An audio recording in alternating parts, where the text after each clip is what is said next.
sure it's nothing you don't like.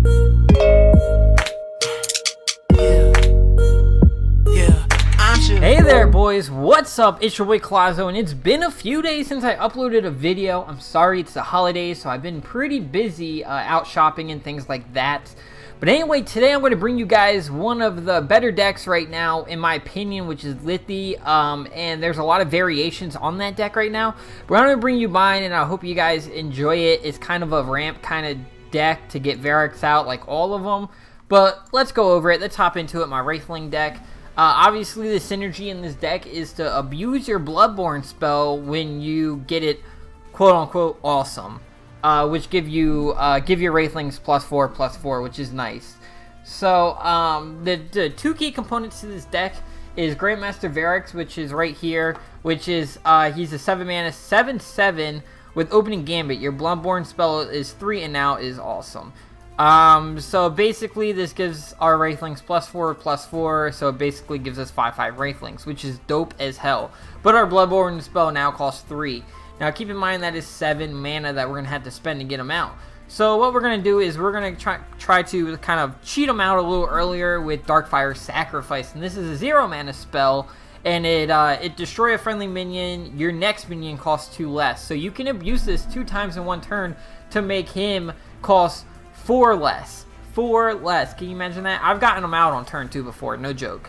So this deck is pretty dope, and if you get the combo, it's so nice.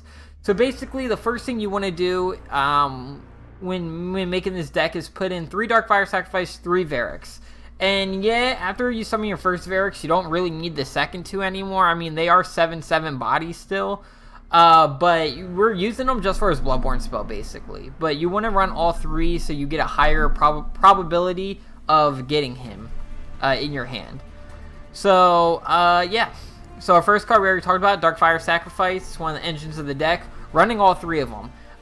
Also, starting in your opening hand, if you ever start with the Darkfire Sacrifice or Variax, you keep it. Always. Always keep it.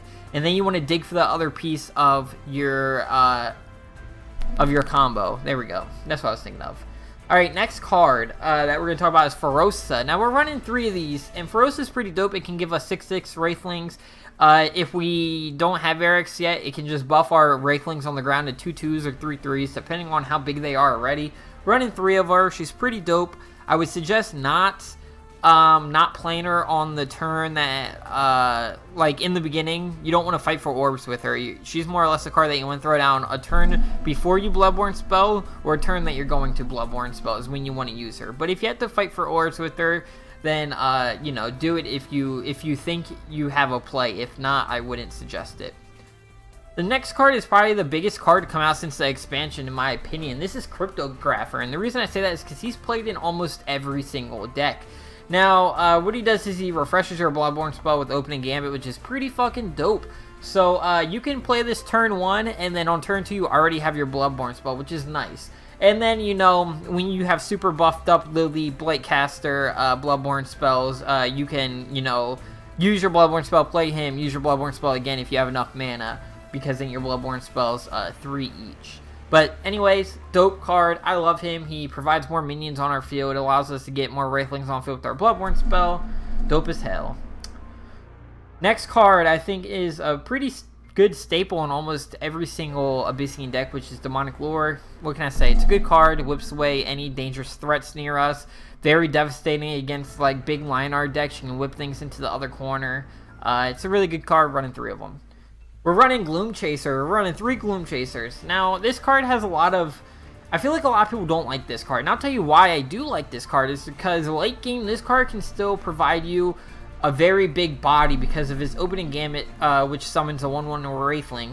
Now, if you have your Bloodborne spell and you throw this down and then Bloodborne spell, you're getting 4 Wraithlings because you got 3... No, you're getting 3 Wraithlings, I'm sorry, because you got 2 from your Bloodborne spell, and now the minion that you summoned with Gloom Chaser is now buffed up as well. So late game, it can still provide you a big threat, and then early game, it provides you more board presence, which is nice, definitely with the Swarm deck. Now, this is the first weird card in this deck, and a lot of people have been asking me why I run this card, and I'll give you the answer to that. So this is Blood Baronet, and she's a damn good card. Opening Gambit. Double a nearby Wraithling's attack and health. What do I even need to say about that? This card can provide you another win condition if you don't have Variax on the field. So, in the way it's going to provide you another win condition is the card right under it, which we're going to talk about both at the same time, which is Darkfire Crescendo, which we all know it does. Death Watch, game +2/+2.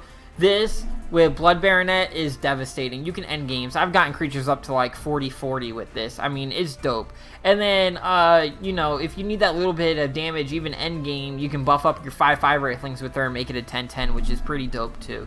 So we're only running 2 of them, but I'm telling you guys, this card can get you the win. And then it's a decent body. It's a 3/3 for 3 mana. It's not awful.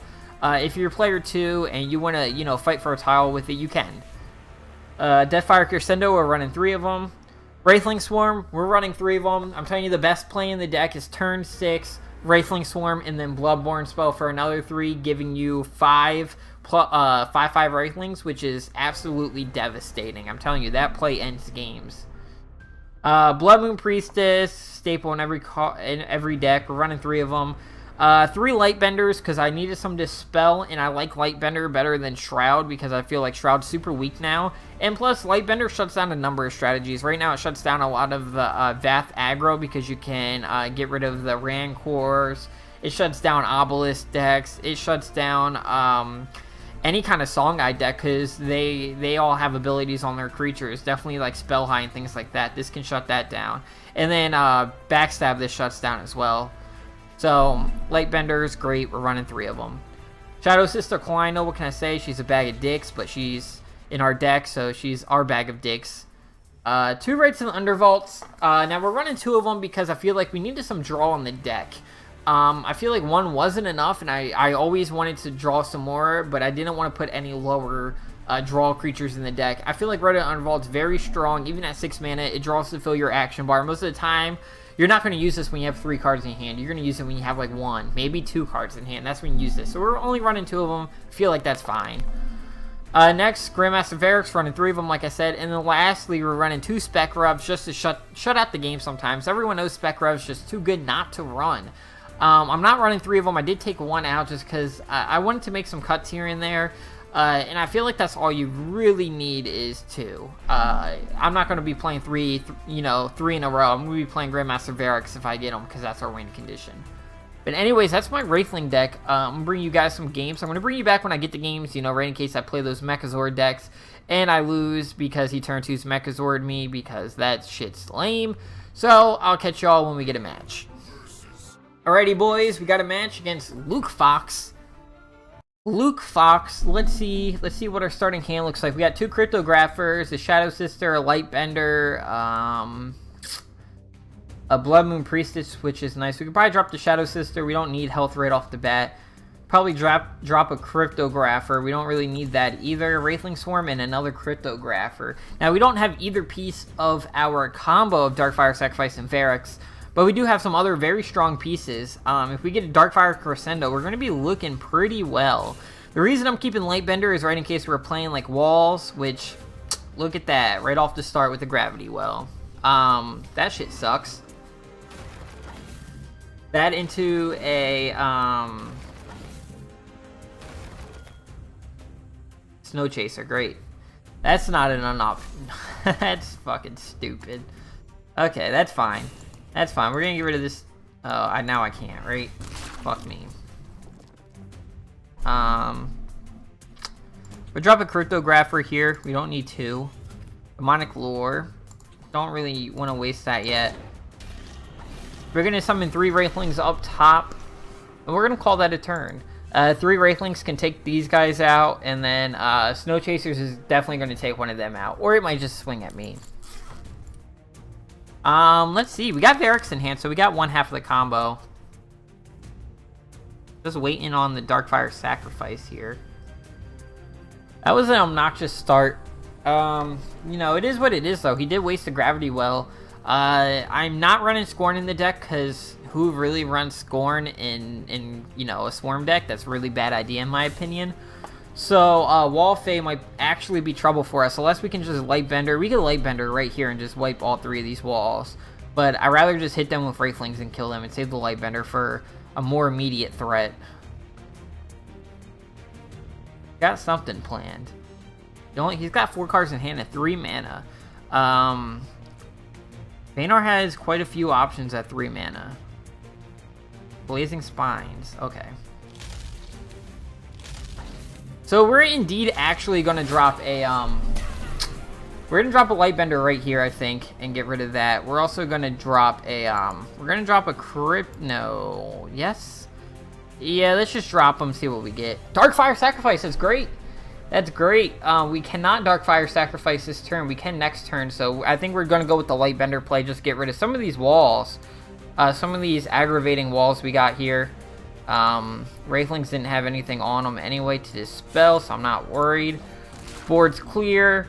Let's move down. Let's move this guy over. Let's move this guy backwards. We're pretty spread out. We're avoiding his Bloodborne spell. We got rid of his walls. We can play Variax next turn as long as he doesn't clear the entirety of the board. If he clears the whole board, then we won't be able to play Variax because we won't have enough mana. Because we need exactly 5 mana to play him because he's cost 7. He costs 7 and then we Darkfire Sacrifice. What? What? Mesmerize? Alright. So he just mesmerized me. He moved my general into his Bloodborne spell to hit my Wraithling too. Smart. I've never seen that before because I've never really seen people run Mesmerize. I didn't know that was a popular card. It probably isn't, but it is what it is. Trying to find my drink. I'm always dehydrated. Y'all know me. This Snow Chaser's got to go. He's a threat. Alrighty. So I think our obvious play here is to just Darkfire Sacrifice this and throw down Variax, right? I mean, what else do we really do at this point? We move up here. We move down, take the mana tile from him. Deny his mana tile. Oh, I should have Bloodborne spelled and then mana tiled, huh? No, because then I wouldn't have it next turn. That's fine. And then let's just smack him for 3. Call that a turn.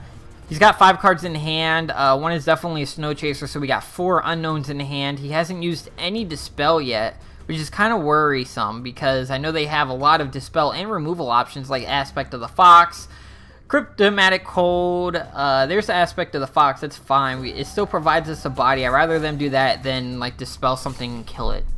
Dispel on Variax would have been better because it would have provided us a 7/5 body. That still would have been fine. Another Snow Chaser. We need to get to the other side of the map because we can't be fighting on our side. That's a super bad idea against any kind of Feanor deck. Definitely Fey. Really don't like playing Fey on my side of the map. What is he doing? Bloodtear Alchemist? No, he's gonna hit me. Bloodtear Alchemist would suck right now. Okay, it's our turn. It's our turn, boys. Alright, so plays. Actually, we do have the Gloom Chaser into our Bloodborne spell, which is probably our best plan here. We're gonna move up. Oh shit. Let's replace one of these. Oh my god, another Darkfire Sacrifice. What would be our best play here? If I Darkfire Sacrifice, that's 2 mana, right? No, we won't have enough. Won't have enough. Okay, no, we'll save Darkfire Sacrifice. We're just gonna smack this, I think. Walk up, smack him. Move up here. We're gonna Gloom Chaser here. And then we Bloodborne spell. I think that's our play. I think that's our best play right now. We got a lot of threats on board. None landed in our lane, which is actually surprising. Should we hit him? Yeah, let's just smack him for 2. Why not? Alright, we got Blood Baronet too, so even if he gets away on one side of the map, we can buff one of our Wraithlings up to a 10/10, which is really nice for us. There's a Cryptomatic Hold, that's fine. We got 2 more Wraithlings on board for him to deal with. And we could do, he's not going to expect the 10 damage with the Blood Baronet, so I think we might get this depending on what creatures he throws down. Oh, he's gonna smack me. Okay, he's gonna block my Wraithling off for sure. I mean, he really can't because I can go up top and hit him. Snow Chaser, that's fine. I'll see Snow Chaser for days. Crystal Cloaker. We got Whip in hand too. I think that's game, boys. I'm actually 90% sure that's game. It is. What we're gonna do is we're just gonna whip that guy out the way. We're just gonna whip this guy out the way. We are gonna do this. We're gonna come down here. Blood Bayonet this guy, smack him there, and then walk over with our Fat Fox and smack him and get that W. Well played, sir. Yeah, boys. This deck is pretty fucking dope. Let me tell you what. I'm really enjoying everything about this deck. I really like how it plays. I've been liking its performance. Let me show you guys my match history. If you guys want to watch more of this deck, feel free to follow me on here. Add me. My name's Colazo, as you guys can see up here in the corner. This is my history with it. I've had some bad days. I've had some good days. Like, recently, I did a few changes before I gave you guys this deck tech, and it's 4-0 right now. I think I took out one Blood Baronet, and I put something else in, because I didn't like how much I was drawing her. But yeah, I mean, like, even 3 on this side. I mean, the deck's basically the same with a few tweaks here and there. That line was not working for me. But anyways, I hope you guys enjoyed this deck tech. I know it's been a while. If you guys want to see any other type of deck techs, I know most popular on the ladder right now is by far this Lithy deck or Vath Smash. Those two I see like every other game. But yeah, hope you guys enjoyed it. If you did, like, comment, subscribe. And as always, I'm your boy Colazo. Hope you guys keep on dueling. I'll see you guys next time.